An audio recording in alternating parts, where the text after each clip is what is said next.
They had a generator that they usually sat outside, and they used it to power phones and heating equipment that they used inside after they got done with work. From what we've been told, there's a possibility that someone may have attempted to steal that generator in the past or maybe even overnight.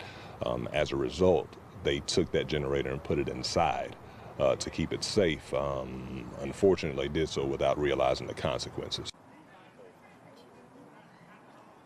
It's dangerous because carbon monoxide is what we call the silent killer. It is colorless, it's odorless, and it's virtually undetectable unless you have the equipment that can pick up readings of it. It touched my heart, and I'm praying for the family.